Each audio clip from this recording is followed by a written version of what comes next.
que estamos migrando hacia un nuevo orden, que se está acabando el orden internacional que empezó después de la caída del muro de Berlín, y ahora ya China se está superponiendo a Estados Unidos, o por lo menos le está tratando de competir. Que los cambios de orden internacional tampoco son tranquilos, sino que son tumultuosos, son conflictivos. Por lo tanto, todo lo que estamos viendo es un desorden, o cómo se está volviendo a acomodar el orden internacional. China y Rusia, que son rivales históricos, hay dos cosas que los unen. Primero, la animadversión hacia Estados Unidos, y segundo aspecto que los une es que ninguno de los dos está conforme con el orden internacional. Es decir, el organismo que representa el orden internacional, que es Naciones Unidas, que tiene un organismo que es el Consejo de Seguridad, que tiene 10 miembros no permanentes y 5 miembros permanentes. De esos 5 hay 2 que quieren cambiar el sistema internacional. ¿Cuáles serían? China y Rusia. Mira. Bueno, continuamos Conexión Global, ahora profundizando algunos de los temas tratados en la primera parte. Vamos a conversar con Hugo Harvey Valdés. Él es doctor en Estudios Internacionales de la Universidad de las Américas, la UDLA. Bienvenido, Hugo, aquí a nuestro programa. Hola, Cristian. Muchas gracias por la invitación y felicitaciones por este espacio abierto para poder conversar un poco en profundidad los temas internacionales. Así es, y Hugo es experto en esta materia, es doctor en estudios americanos con mención en estudios internacionales de la USACH, licenciado en educación en la Universidad Católica del Norte, licenciado y magíster en ciencias militares en la Academia de Guerra del Ejército, oficial del Ejército de Chile, en condición de retiro con especialidad de Estado Mayor y profesor de geopolítica. Eso dice el papel. Así es, pues. Sí. Oiga, el Estado Mayor es importante porque en el Ejército se requiere mucho estudio para tener esa especialidad primaria, le llaman. Así es, sumamente importante. Bueno, y obviamente que eres una persona habilitada para poder conversar un poco de estos temas, y decía yo en la primera parte del programa que China es el país que le ha enviado un mensaje al mundo. Cuéntame, ¿cómo ves tú este desfile, esta muestra de poder que ha hecho Xi Jinping? Sí. Bueno, interesante analizar el escenario internacional porque nos da muchos elementos para poder visualizar, primero hacer algunos enlaces con lo que ha ocurrido anteriormente en el mundo y poder visualizar así lo que podría llegar a ocurrir. Nunca la historia se repite exactamente igual, pero sí pueden algunas cosas que pueden ir calzando. La historia no se repite, pero rima. Pero rima. Y yo digo, a veces es bueno, en vez de estar en una pieza oscura y no tener nada, tener una linterna, por chica que sea, nos permite poder guiar los accionares y los cursos de acción, sobre todo de los países más pequeños como es Chile. Entonces, en primer lugar, hay mucha gente que dice que estamos en otro orden mundial y que ya el orden anterior ya se acabó. Yo creo, me apego más a la hipótesis de que estamos migrando hacia un nuevo orden, que se está acabando el orden internacional que empezó después de la caída del muro de Berlín. Y ahora ya China se está superponiendo a Estados Unidos, o por lo menos le está tratando de competir. Entonces, primero, eso es interesante saberlo. Es interesante ver que los cambios de orden internacional tampoco son tranquilos, sino que son tumultuosos, son conflictivos. Por lo tanto, todo lo que estamos viendo es un desorden, o cómo se está volviendo a acomodar el orden internacional. Vamos a conversar en unos minutos más sobre Ucrania con Rusia, uno de los temas de expertise tuyo, pero obviamente que la noticia también de actualidad, porque de cierta manera las noticias también empiezan a decaer y vuelven, ¿cierto?, cada cierto tiempo. La guerra de Ucrania ya lleva bastante tiempo, pareciera estar más cerca de su fin que de su comienzo, obviamente, pero lo que el mundo de alguna manera puso su ojo en este hombre que dice ahí, mostró su poder militar, y no solo, sino que acompañado por Putin y Kim Jong-un, a quien sacaron del congelador, había estado en un bajo perfil bastante tiempo. Sí, interesante porque previo a eso había sido la cumbre de cooperación de Shanghái, y ahí había estado Modi, el primer ministro indio, y estaba Recep Erdogan, el presidente de Turquía. Y ellos estuvieron en esta reunión, Kim Jong-un no estuvo en esta reunión, y después Erdogan y Modi se van y no presencian el desfile militar, pero sí es invitado Kim Jong-un. Entonces ahí se pueden ver los diferentes tipos de alianzas que está conformando China. Por un lado una alianza económica, ¿ya? Y por otro lado una alianza militar. Entonces Turquía e India les interesa más la parte económica, estrechar lazos, demostrarle también a Estados Unidos que no son incondicionales a la influencia norteamericana, pero no se quedan a presenciar el desfile militar. No es menor, e igual que cuando se va a una fiesta, todos preguntan, bueno, ¿quiénes fueron? Y obviamente que la presencia en la primera parte, la reunión de cooperación de Shanghái de India y Turquía, y no así en el desfile militar, es un tremendo punto que contrasta con la presencia de Putin y el líder norcoreano. Claro. Y ahí ya esta presencia ya demuestra un bloque fuerte en términos militares y una señal a Occidente de que China ya se está posicionando como un líder por lo menos regional, con capacidades de contestar a Estados Unidos en el ámbito global. Y así podemos ver toda una puesta en escena, como son las paradas militares, una muestra de armamento, una muestra de preparación, una muestra de disciplina de las Fuerzas Armadas, y en términos armamentísticos realmente llama la atención. Ahí quiero hacer un punto, Hugo, porque ¿qué viste que llamó la atención? Se habla mucho de los drones, se habla mucho de los aviones no tripulados, de la tecnología china, de lo que mostraron en la plaza de Tiananmen, porque también hay mucha reserva bélica que se mantiene obviamente en reserva. Sí, bueno, primero la preparación, la disciplina que para un ejército que no está en guerra representa mucho cuál es la capacidad de presentar sus tropas en perfecto orden, eso llama la atención. Y en segundo lugar, la muestra de material, es decir, aviones no tripulados. No tripulados. O sea, primero aviones que están a nivel de los F más modernos de Estados Unidos. Segundo, los misiles intercontinentales, los aviones no tripulados. Todo eso a nivel más o menos operacional estratégico, y van cayendo armamento hasta que ingresan los mini drones y también los perros drones arriba de unos vehículos que son para el combate propiamente tal. Entonces muestran todos los niveles de la conducción militar con un amplio despliegue, digamos en cantidad, muchísimo, pero también uno se puede dar cuenta que en términos tecnológicos, que es uno de los puntos a considerar, ya China está al mismo nivel de Estados Unidos. Bueno, para allá vamos a ir justamente cuando hablemos de Ucrania, pero me gustaría que pusiéramos atención en esta cifra de Kim Jong, o sea, de Xi Jinping, se parecen los nombres. Sí. Más que cifra, es un concepto. China es imparable. Dicen que el siglo XX fue el siglo de la vergüenza, un siglo donde ellos, cierto, se vieron replegados por Estados Unidos, por Rusia, pero que este sería el siglo actual donde China tendría lugar en la historia. La historia de China es milenaria. Efectivamente, China está siendo el antagonista, piensa que es la segunda potencia económica del mundo, pero en cualquier momento sobrepasa a Estados Unidos. Sí, es lo que se ha venido preparando, es decir, desde que inició el largo mandato de Xi Jinping, ya había puesto como uno de los objetivos el ser una potencia a nivel mundial.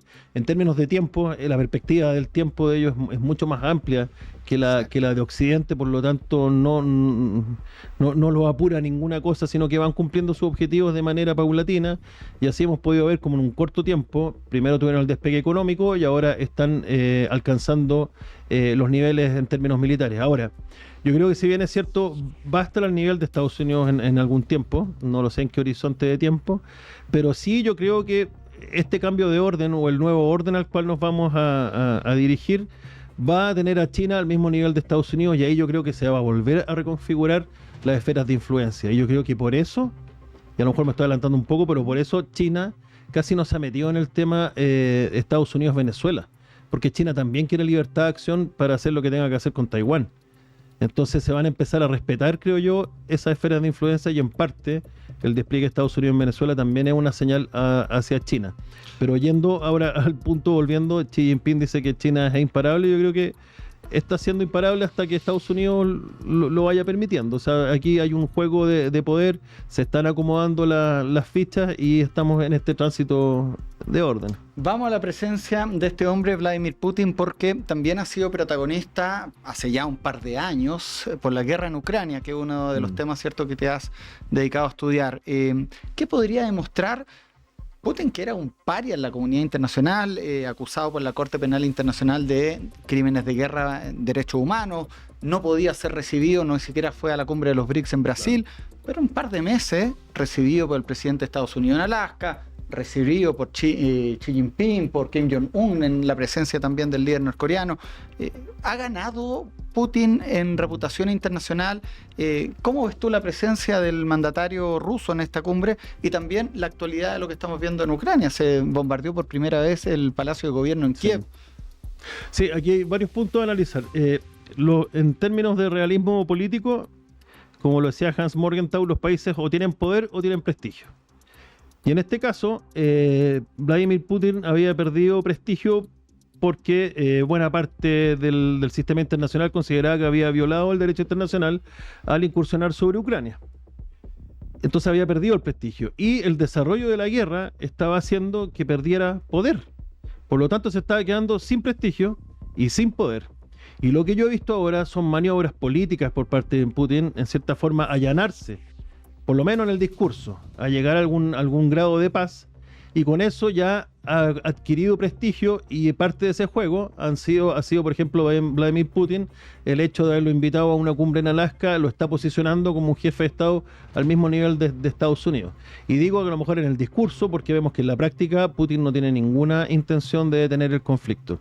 Y el hecho que lo haya invitado, creo yo, Xi Jinping al desfile militar en China, dice relación con que China y Rusia, que son rivales históricos, hay dos cosas que los unen. Primero, la animadversión hacia Estados Unidos, y segundo aspecto que los une es que ninguno de los dos está conforme con el orden internacional. Es decir, el organismo que representa el orden internacional, que es Naciones Unidas, que tiene un organismo que es el Consejo de Seguridad, que tiene 10 miembros permanentes y 5 miembros permanentes, de esos 5 hay 2 que quieren cambiar el sistema internacional. ¿Cuáles serían? China y Rusia. Mira.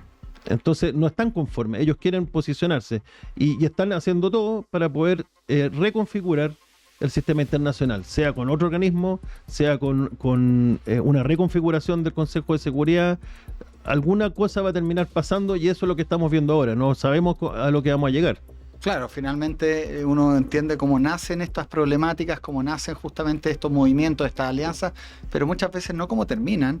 Y ahí hay un punto que es importante, porque yo miraba recién a Volodymyr Zelensky, presidente de Ucrania, y hay un tema que creo que es fundamental en esta conversación, que es ¿qué va a pasar con este conflicto que creo yo que ha sido el gran traspié de Vladimir Putin? Hace un capítulo atrás veíamos la biografía, este hombre que es mandatario desde el 2000, pasando de presidente a primer ministro, pero ha tenido el poder hace un cuarto de siglo en Rusia, y que claro, primero tomó Crimea en 2013 sin disparar una bala, lo decía el mismo Donald Trump en un tuit, pero ahora intentó, ¿cierto?, invadir Ucrania, y las cosas no salieron como él pensaba.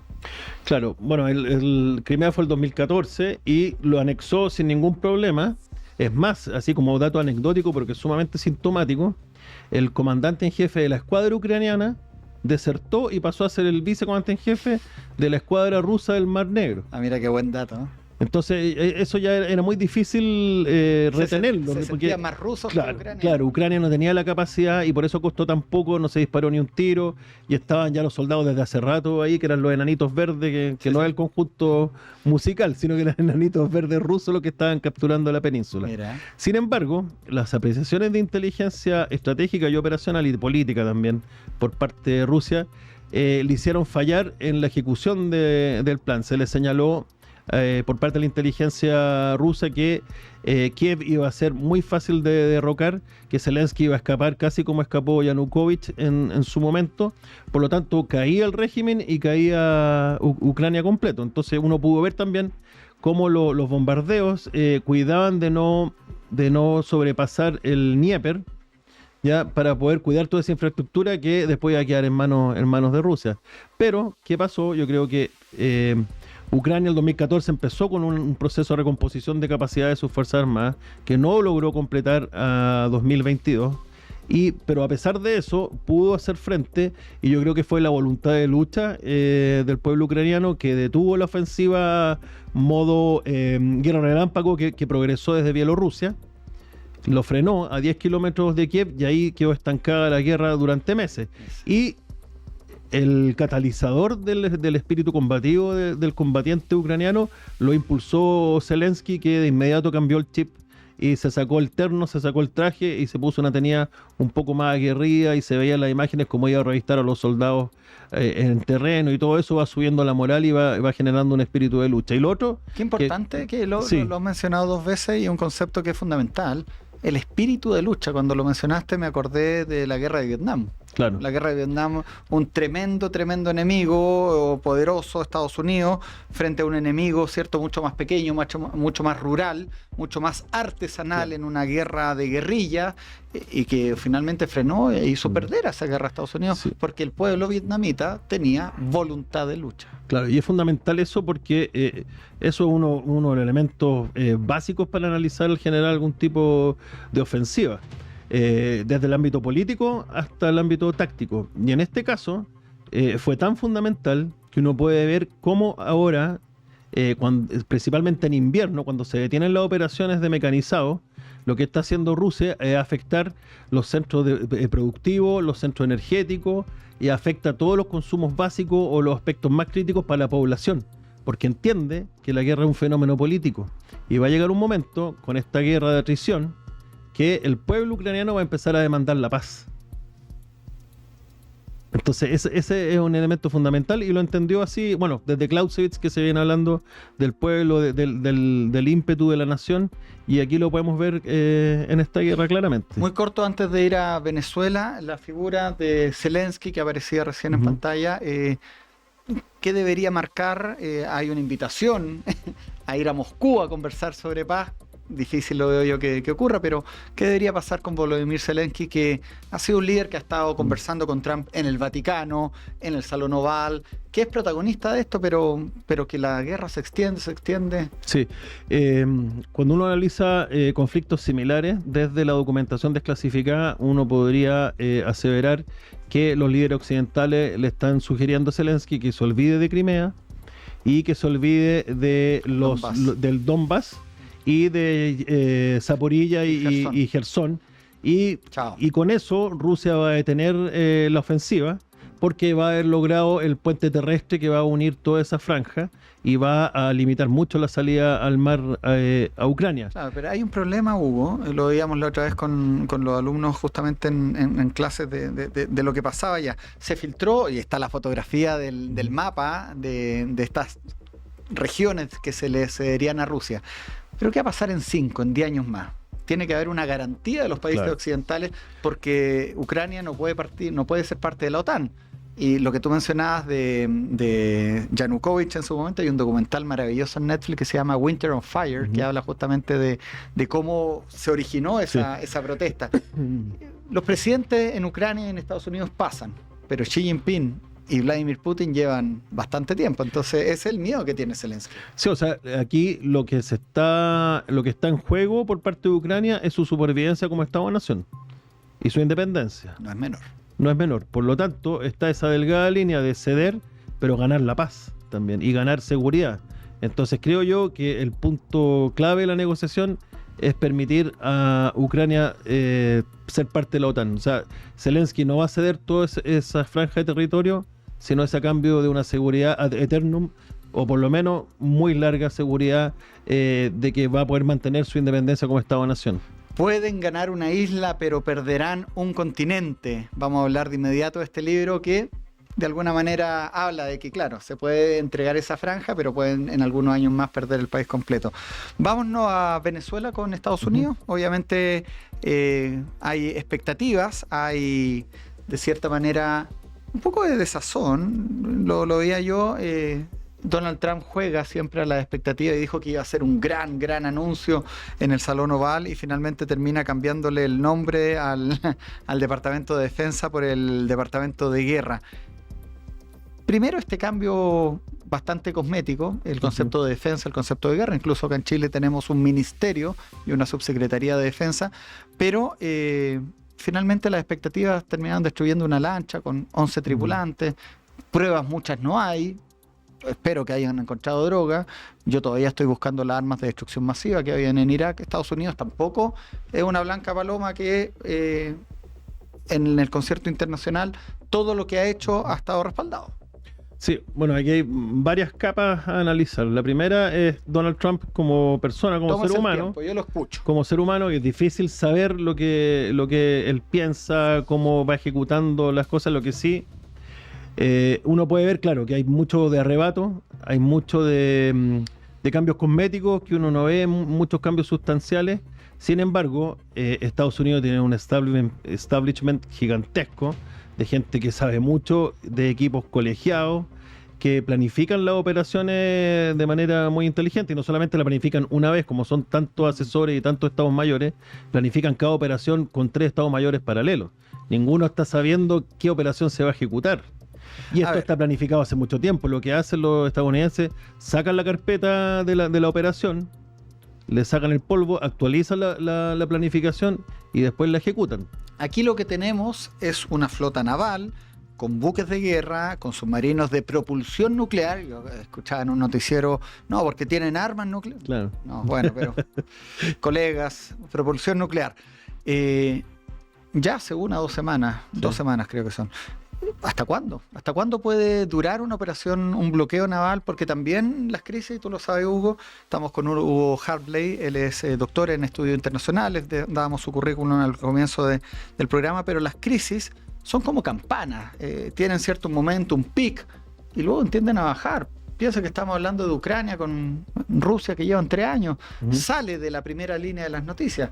¿Cuánto podría durar este bloqueo? Sí, lo que pasa es que las crisis son una curva que va ascendiendo y después declina, pero si uno hace un zoom sobre la meseta, ahí vaivenes también dentro de esa meseta, y en este punto yo creo que estamos en un punto bastante arriba de lo que podría desencadenar en una incursión. Ahora hay que ver qué tipo de incursión. Lo que sí son distintos hechos. Los norteamericanos no hacen nada al azar. O sea, si tienen todos esos medios ahí es por algún motivo. Pues primero lo que están haciendo, yo creo, es actualizando la planificación, seleccionando bien los objetivos. No están perdiendo el tiempo, no están jugando. No.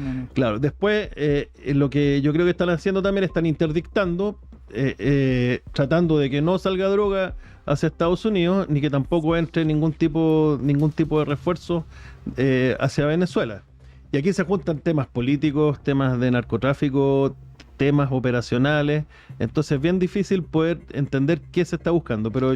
¿Cómo viste? Disculpa, pero esta fue la imagen, obviamente no está en HD, claro, porque es una... Me reclama a mí, Rodrigo me dijo, no está en HD, bueno, obviamente que es una imagen liberada, desclasificada, dice, pero apareció el presidente Petro de Colombia, yo escuché al ex canciller Heraldo Muñoz diciendo que había sido un asesinato unilateral. Está haciendo ruido este tipo de operaciones y es la primera muestra que hace Estados Unidos de poder. Claro. Bueno, lo que está haciendo, claro, ataca un objetivo, lo desintegra, no se sabe cuánta gente había, ni si había droga o no hay ningún tipo de prueba. Lo que sí hay que considerar es que esto fue en aguas internacionales, entonces... desde el realismo político, el derecho internacional lo cumplen los países débiles y los otros países lo escriben. Esa es la verdad. Esa es la lamentable paradoja, la dura verdad. Entonces, aquí hay que ver si es que está... Bueno, las operaciones militares, las maniobras, llevan toda una parte de relato. Aparte, aquí yo lo que veo que se está configurando una operación militar. No sabemos cuál va a ser, pero se está configurando. Lo que sí es cierto, que Estados Unidos no va a mover todos estos medios para irse con las manos vacías. Yo creo que hay que considerar eso. Y lo otro que consideran los medios. Puede costar lo que pueda costar, pero es mucho más grave y caro las fotos de soldados americanos volviendo envueltos en una bandera hacia Estados Unidos. Claro, o devolviendo para un tipo que quiere aparentemente el Premio Nobel de la Paz. Claro.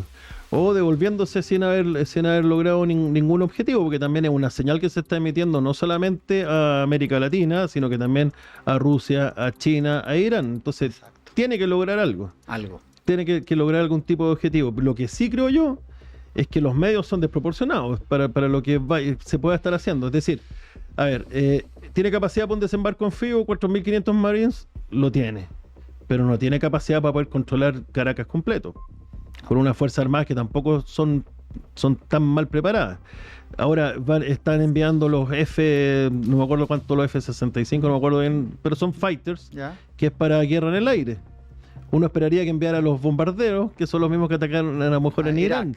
Entonces es sumamente difícil, pero lo que yo sí aseguro que no creo que que esté hecho al azar, que hay algo que está bien planificado. Bueno, ahí viene el concepto y justamente podemos vincularlo con el último libro de Hugo Harvey Valdés que se llama Pueden ganar una isla, pero perderán un continente.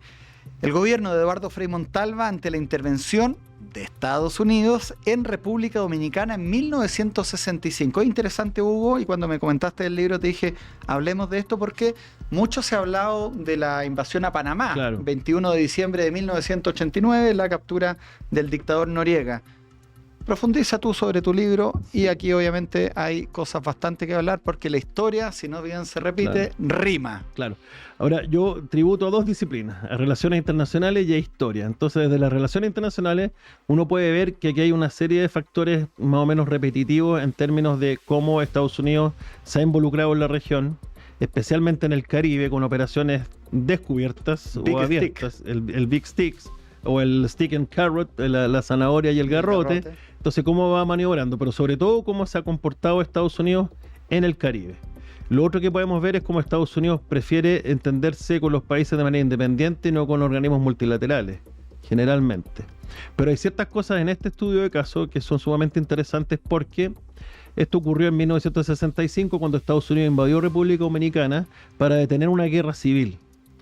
Y esta guerra civil había sido para reponer en el poder al profesor Juan Bosch, que había sido derrocado por simpatizantes de Trujillo, que había gobernado 60 años en el país, y después vino Juan Bosch y fue elegido.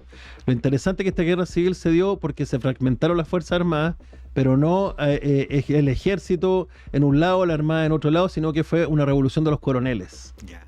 Entonces los generales se mantenían pro-trujillistas y de lo coronel hacia abajo y todos los suboficiales mantenían una posición que era para reponer al profesor Bosch, que había sido elegido democráticamente. ¿Y el título del libro? El título del libro, ganar una sí. isla, pero perderán un continente. Sí, es interesante porque en esa época estaba empezando su mandato Eduardo Frei Montalva, que había salido electo presidente con mucho apoyo político y Amplia mayoría, económico. la marea azul. Claro, había sido apoyado económica y políticamente por Estados Unidos. Claro. Eso está desclasificado en los informes Church. Y él está en su primer año de mandato y viene la invasión de Estados Unidos a República Dominicana y quedó en una posición muy incómoda porque tenía que respetar el derecho internacional y la tradición diplomática chilena de respetar los principios angulares del sistema interamericano, y por otra parte tenía la presión de Estados Unidos que le decía que si no le cooperaba se iba a acabar la ayuda. Y en una mezcla entre respeto a los principios y no saber advertir las señales de Estados Unidos, llamó a reunión de consulta en la OEA y generó todo un revuelo, digamos, en América Latina, condenando a Estados Unidos. Y votó en contra de Estados Unidos, porque Estados Unidos después... Chile. Mira, no conozco. Porque Estados Unidos después transformó esta invasión en una fuerza interamericana de la paz con bandera de la OEA, que en realidad era Estados Unidos con algunas tropas pequeñas de algunos países, pero con un batallón de Brasil. Mira cómo se repite la historia, ¿eh? Claro. Con Ricardo Lagos, después con George Bush en Irak. Efectivamente. Mira. Yo lo encuentro, esto que hizo Frei Montalva es mucho más épico, Ya. porque él llamó a reunión de consulta. En el 2003 nunca se votó en el Consejo de Seguridad una No se alcanzó a resolución. votar. Solamente le dijo por teléfono. Quizás si se hubiese presentado la resolución, se hubiese votado a favor. Entonces, el presidente Eduardo Frei Montalva se encontraba en su parcela en La Cartuja, preparando el mensaje presidencial del 21 de mayo, y fue el embajador de Chile en Estados Unidos, Ramiro Tomic, que había sido llamado a Chile, con el embajador de Estados Unidos en Chile, Ralph Dungan, y le contaron que había pasado esto en República Dominicana, y ahí Frei Montalva le dijo al embajador: pueden ganar una isla, pero van a perder un continente. En base A que podían ganar en República Dominicana, pero toda América Latina se iba a ir en contra de Estados Unidos. ¿Y terminaron invadiendo? Eso ya habían invadido. ¿Ya? Fue con los hechos consumados que fueron a contarle lo que había pasado a Frei Montalva. ¿Cómo salieron de ahí? Salió bien Estados Unidos. No tenía Sí. ni radar la invasión de República Una de las Dominicana. razones por las cuales este hecho lo cayó... va eclipsando, lo eclipsa Panamá. Toda la razón, porque ¿Ah?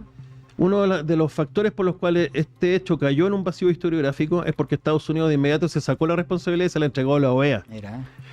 Y también los países como Chile, que se habían puesto firmes contra Estados Unidos, no les convenía seguir contando que lo habían hecho. Y los países que habían sido en cierta forma cooptados por Estados Unidos y que habían votado a favor de Estados Unidos en la OEA, tampoco querían contarlo mucho. Y Estados Unidos, que había aplicado su poder en términos de ayuda económica o no, tampoco le convenía seguir contando lo que había hecho. Entonces todo eso cae en un vacío historiográfico que los historiadores lo rescatan y después queda listo el producto para ser analizado desde las relaciones internacionales. Bueno, aquí está este hombre que me gustó la frase, le rinde tributo a las relaciones internacionales y a la historia, Hugo Harvey Valdés, que obviamente ha publicado Pueden ganar una isla pero perderán un continente, una historia que en lo personal desconocía. Le voy a pegar varias miradas porque es parte finalmente, si uno quiere hablar del presente y proyectar el futuro, es fundamental conocer el pasado y es lo que hace obviamente Hugo aquí rescatando esta historia que muchas veces, ¿cierto?, no se cuenta, ni siquiera mis amigos de la democracia cristiana que tienen a Eduardo Frei Montalva, claro, ¿cierto?, en un altar, la habían mencionado, así que obviamente la vamos a estar revisando. Muchas gracias por este tiempo. Gracias, Cristian. ¿Dónde se puede encontrar el libro para que se entusiasmen? Se agotó la primera edición. Mira qué bien. Y ahora viene una segunda edición que va a estar a partir de la próxima semana en Busca Libre y en algunas librerías importantes. Bueno, Busca Libre, vamos a estar ahí también compartiéndolo en las redes sociales, y Hugo Harvey obviamente lo pueden encontrar en la UDLA, donde es docente y hace bastante años de investigación y tiene algunos cursos de cuales sus alumnos lo quieren bastante, me han contado. Así es. Saludo también a don Ignacio y a don Mauro Lombardi, que están ahí en la Universidad Muchas gracias. de las Américas, la UDLA. Nosotros de esta manera, con este libro y con Hugo, despedimos el programa del día de hoy. Muchas gracias por su sintonía. Análisis internacional en TVX Televisión. Nos vemos la próxima semana. Anda a saber con quién. El gobierno de Francia está muy complicado. Su primer ministro también está ahí a punto de caer. Y bueno, serán temas para la próxima semana, la tercera ya del mes de septiembre. Nos vemos.